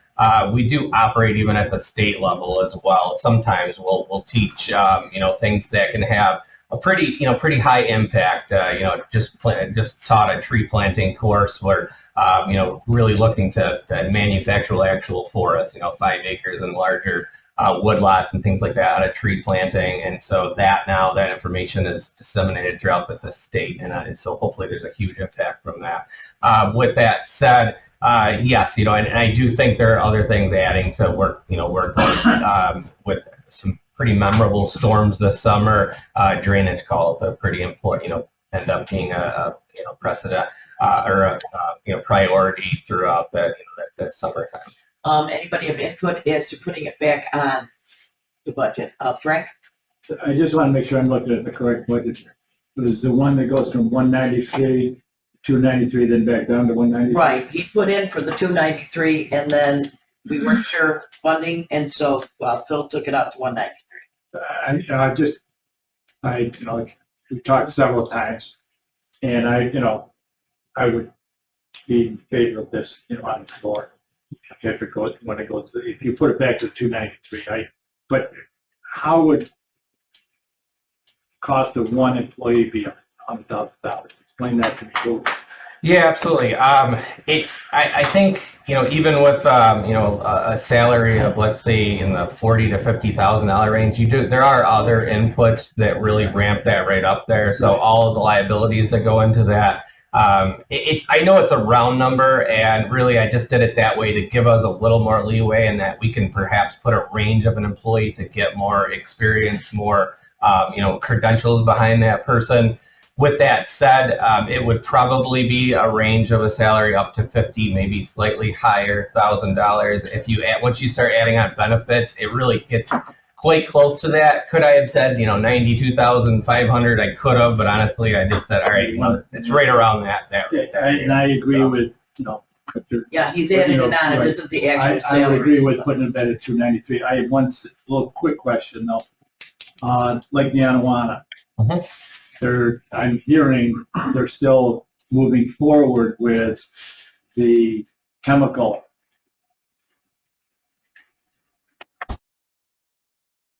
But if you have any, if they brought you into the picture on that? I was brought into it. It's a from what I understand, at least the last thing I know of is that it's a phosphorus binder they're considering. I was asked to sit in on a meeting, and I asked a lot of questions. And to be honest with you, I have not been necessarily invited back to one of those meetings. So I haven't. I'm sure they won't ask you back because you asked too many questions. But thank you very much. Okay, Absolutely. that's all I had to say. Okay. One other real quick question, one comment, okay, about the budget process. Okay. The minority group, okay, we were given these, less than a week ago, the draft budget, okay, and for us to come in, it's kind of like a pop quiz, so, it's hard to say yes and no on a lot of things. There's things that we feel strongly about, but we would like to have been on board from the get-go and present these a lot sooner so that we could further study them. Thank you very much. That's all I have to say. Get over it, Frank. It's a good shot. You and I are getting shot. Stop it. Thank you. Noel. Yes, other comments about the budget? I got a question. Yes. Hi, Joe. Hi. February 1st, through the state of New York, there's been a change in their setback to the state regulations on building next to waterways. And now they want us off the waterway 200 feet. Under that law, not only is it rivers and lakes and ponds and things of this nature, it also, the way it reads, is ditches and water that runs down ditches. Now, that's going to, do you foresee that creating you a lot of extra work? Because in fact, a lot of our county obviously sits along water. Yeah, so we do currently whenever someone, I shouldn't say whenever someone, there are a lot of requests for, let's say, building, it could be just a project about putting a bridge in, and we will work with those landowners and we'll do an environmental review. This does change that a lot, and now if they're requiring a wetland delineator, we're not certified for that, but I have had recent conversations with the Region 7 director. There's potential for us to become certified. It's not a promise. It's not a guarantee, but it is something I will be pursuing so that we can be of more service and more helpful in those situations. But yeah, that will drastically change things for the county, and that was some of the earlier conversations as well that was had. There's some major changes coming with that, some impacts as well. Well, the reason I asked you is because a lot of our land, at least out where I am, because my property's right on, goes up to the Niagara River, a lot of that property is in lowlands.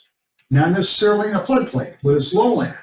And you got to look at how you're going to drain it and look where you can build. And I went from like 9 building lots down to 2 because of what the new regulations are. And I could care less, because I don't like this one, not south. But the thing is, this is going to value our county a lot. Big time.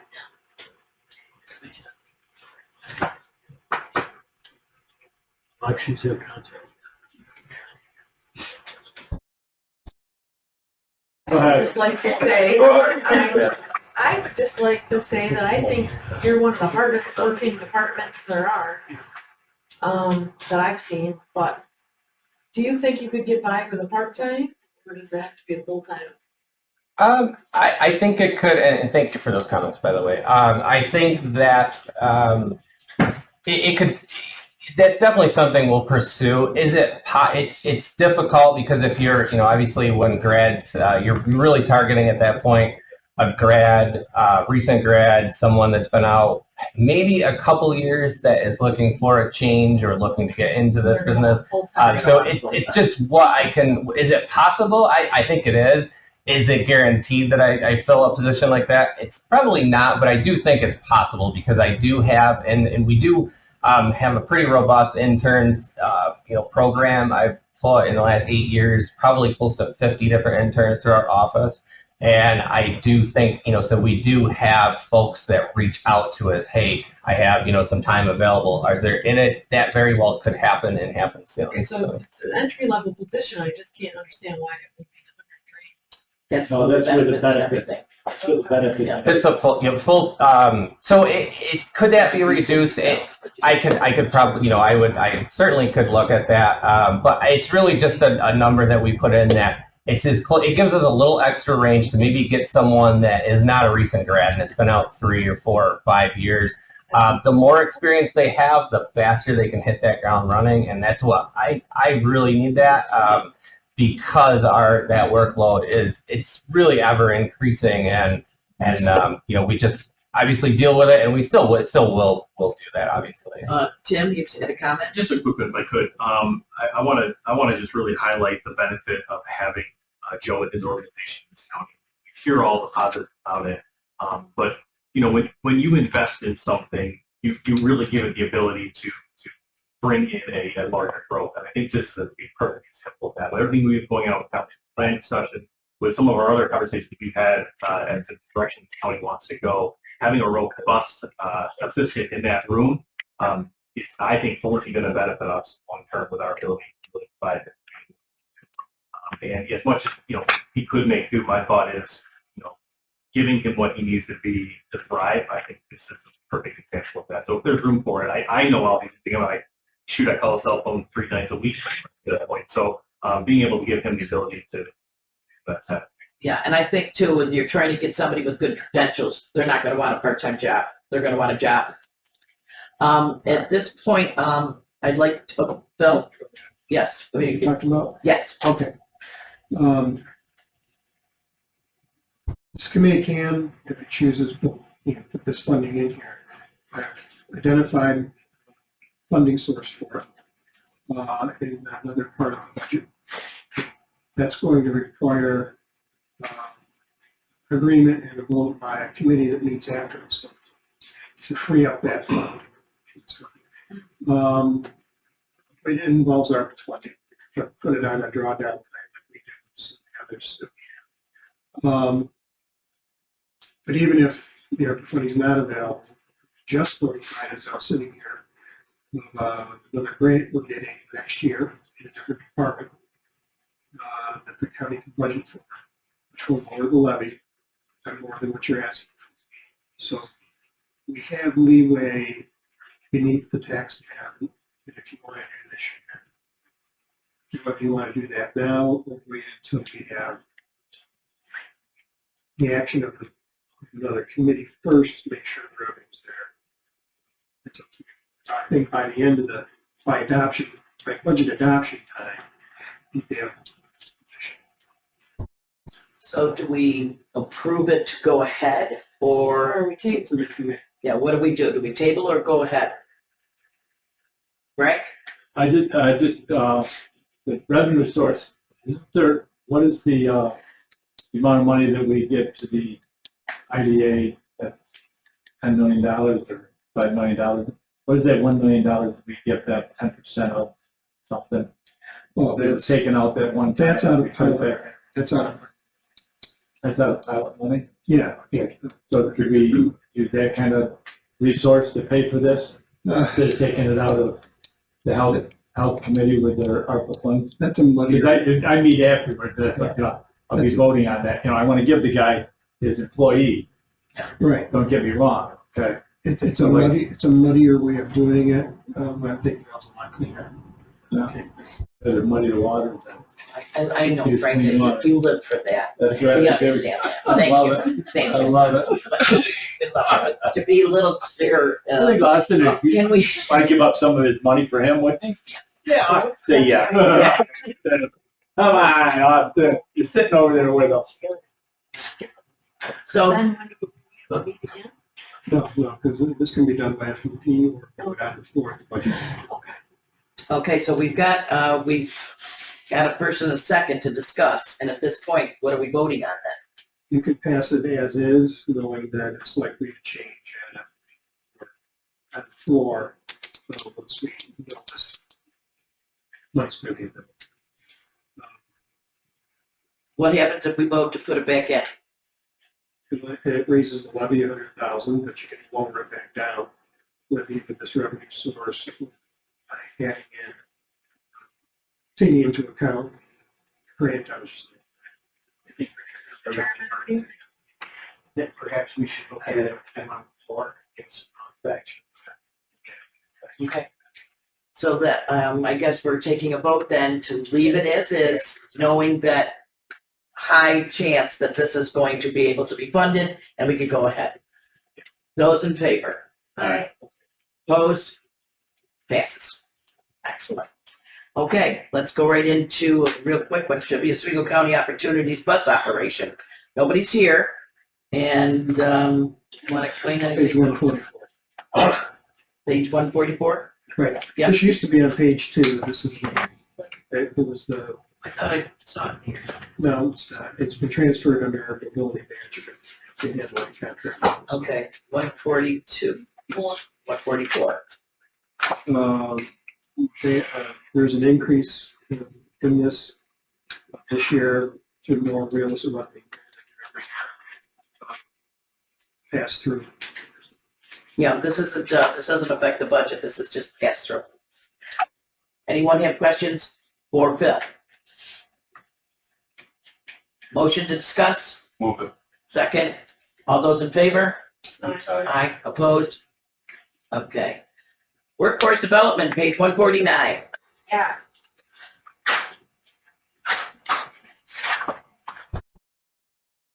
Got 3 different accounts here in our budget, 6300, 6301, 6302.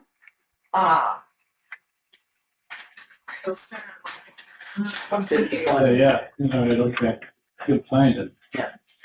There's a 6292, but that is no longer operational. It's just as historical data. So we skip ahead a little bit. The 6300, the revenue that is included in there is the investment from the county, some of the ARPA funding, and then we also typically add in any of the other smaller grants that we get into that account. Overall, out of that account, we're looking at approximately $160,000 to go out to community members for services, whether it's scholarships on the job training or business development that is coming through.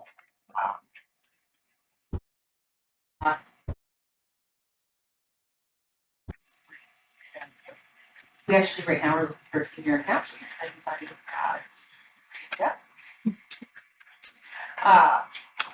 But there's not much change on there actually. It is a bit lower than it was last year. And what is not in there is will be the rollover of our $450,000 grant for school build. So that would change as we move forward. The 6301 account is our summer youth employment program. So that's just budgeted based on the allocation that we have received this year. Typically stays stagnant. It increased to $60,000 this past summer, so we used that money because we won't know that in 2025 until probably June, what the exact number is. But that funding, again, goes mostly out to the community. We typically, so out of $457,000 we had this past year, about 35 stayed in-house with our staff operating the program, and the rest went out to the community. to our youth. And then the third part, the 6302, that's our WIOA funding and our New York Times funding out of the approximately 1.3 million in that account. 470,000 goes directly out to our community members. And there are mandates with that funding of what we need to spend it on. Specifically, 20% of our youth funding has to go to work experience and their support services to be able to get that experience moving forward. So I don't have a lot. Does anyone have any questions regarding the three different departments, I guess? Call it all within one. As we can all see, most of it is grants and stuff. County doesn't have, if we're not putting the majority of this at all. This is mainly coming through many grants that she's been working very hard for. Thank you so very much. A motion to discuss? Second? Any other questions? I do want to add, we have 3 outstanding grant applications right now. One with New York State DOL for reemployment training, for CDL training for $250,000. Another one with New York State DOL in partnership with OCO for work readiness training at $350,000. Our portion is about $100,000 of that. And then another to work with the New York State Office of Just Energy Transition to help with HVAC training. And working with city, getting their program going, that's another $125,000. So hopefully this answers on those. Excellent. Those in favor? Opposed? Passed. Okay. Thanks, by the way, for the Yes. information and the explanation. It's been interesting. Oh, yeah. Okay, Tim, the motion first. Yeah, this one's a pretty easy one. Really, as you know, And promotion. it's on page 125, I believe. Promotion person is completely funded through the bed tax revenue. And so essentially what we do each year is we have kind of our fixed costs, our staffing, and other things that we do. And then whatever is left over goes into our advertising. You'll see that over at 543,600. And so with the increases obviously to the compensation cost, the amount that they could be used in that line has reduced a little year over year. That said, we anticipate there has been an increase in bed tax over the last year. Each year has been greater than the year prior, which again is exciting that goes to fund these programs. But this is essentially a level fund. Everything for fund balance goes through bed tax goes Yeah. through. Well, if we could ever get the Airbnbs, you don't know what you're going to do with all the money. Well, I know what we're going to do. But that's a great point, is that this assumes that does not happen next year. If that does happen next year, I'll be looking to adjust things. Motion to discuss? Move it. Second. Any questions for Tim? Hearing none, those in favor? Opposed? Passes. Okay, now, promotion and planning, the planning and community development, I think we need to go into executive session, because there is some personnel things. So I don't even know how The we're reason gonna for work executive together. session would be employment or credit history of particular person or persons and tailored law negotiations. Okay, that's the reason we have to go in. So, do we have enough time to stay here? What should we? Yes, 5 minutes. We got 5 minutes. Okay, guys. All right. Thank you very much for everybody going. If you want to, oh, I'm sorry. Can I have a motion to go into executive session? Second. Second.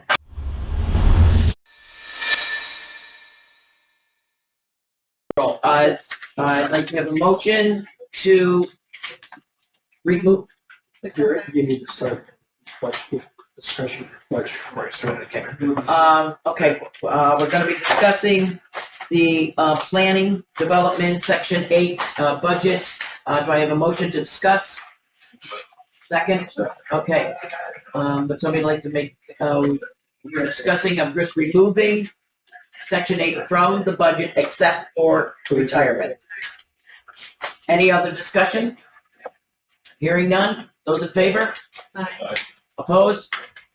Passes. Okay. Could you do a first and second? Oh, I didn't, I'm sorry. Oh, I thought I did the motion and second. Did a motion to discuss. Discuss. Okay, motion to accept. Second. All those in favor? Thank you. Thank you for keeping me always straight. Okay, we have only one other thing, and that's Tim and the actual planning. Yep, I just have one request that you would revise it, and this is a mistake that I had made when I put together the original budget back in July. I had taken out some lines that really should have been in there. They weren't a substantial amount of money, but especially in line with the comprehensive plan coming up, we are going to have some added expenses in my office for reproduction expenses, for postage. We're doing a lot of public mailings. And also mileage reimbursements. We're going to be, my staff will be attending a bunch of meetings, not just the 12 or so that we're going to have the comprehensive plan, but also the town and village board meetings, planning meetings, and meetings. So I would request, I did it, I believe I should put it on your desk here, the update. It's about a $7,700 change over what was in the current proposed budget, but it's still about $1,000 less than those lines were last year. I think that's on them. The change is actually about the big stuff. Double check.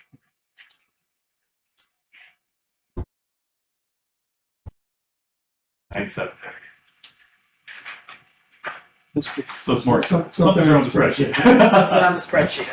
But those amounts in those lines is what I've been looking to. And again, all of them, but I think one or two are just restoring what it was last year. Okay. Bill, any comments about as to how it's going to affect the budget? It just increases the loading and so we have that cushion. Okay. And it's better to do it now than to be doing it in the middle of the year. All of a sudden you come to us say, I need more printing costs. Okay, motion to motion to discuss? Second. Any other comments for Tim about this? So that was a motion to do that amendment. Right. Today, wow, it's going on. Okay, No, that's fine. I just clarified. okay. That was, okay. Now, motion to pass the discussion of removing section 8, except for the retirement. Second? Those in favor? Aye. Opposed? You guys all. I know, I got it. You've already done, the retirement thing does have anything. What the motion is to approve the increase in the lines that the director requested. Yes. With the total change is 97. 97. That's the Second. With correction. Corrections. Yes, because it's 97, it's not 7. Okay, those in favor? Opposed? Passed. Thank you, everybody. Thank you for putting up with this. It's a very... I didn't get much sleep last night either. We're done. Motion to adjourn? Hello, second. Howdy ho, everybody.